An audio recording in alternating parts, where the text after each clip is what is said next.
Bhayandar railway खाडीवर विटी pipe तुटल्यानं local train ट्रेकवरच थांबलेली आहे। विटी पाईप तुटल्यामुळे पेंटाग्राफ वायर ट्रेकवर खाली पडली आहे। विटी पाईप तुटल्यामुळे मुंबई ते विरारकडे जाणाऱ्या लोकल सेवा या बाधित झालेल्या आहेत, खोळंबलेल्या आहेत।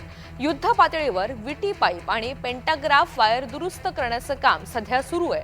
ट्रेन मात्र ट्रेकवर थांबल्यामुळे प्रवाशांचे हाल होत आहेत। जवळपास सकाळी 8च्या सुमारास ही सगळी घटना घडलेली होती। मात्र याचा परिणाम वेळापत्रकावर झालेला आहे, इतर गाड्यांवर सुद्धा झालेला आहे।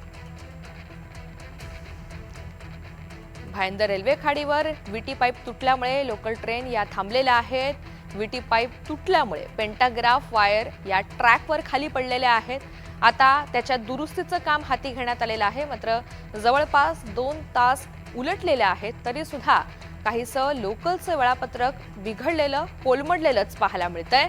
विटी पाईप तुटल्यामुळे मुंबई ते विरारकडे जाणाऱ्या लोकल सेवेवर याचा प्रामुख्याने परिणाम झालाय।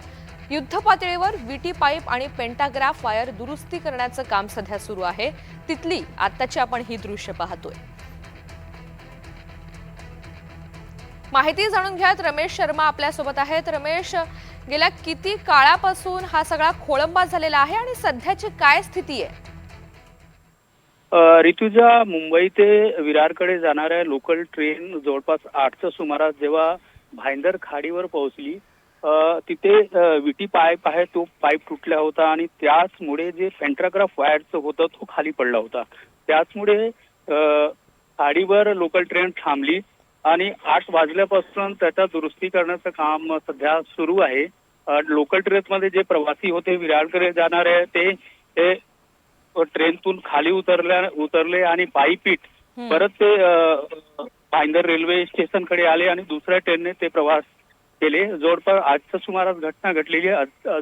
अजूनही युद्ध पातळीवर काम सुरू आहे आणि पेंटाग्राफ वायर तुटल्याने विरारकडे जाणाऱ्या जो लोकल सेवा आहे तो प्रभावित झाली आहे। निश्चित बरोबर आहे रमेश, या सगळ्यामध्ये प्रवाशांचे, मुंबईकरांचे प्रचंड हाल झालेत। धन्यवाद सविस्तर माहितीसाठी।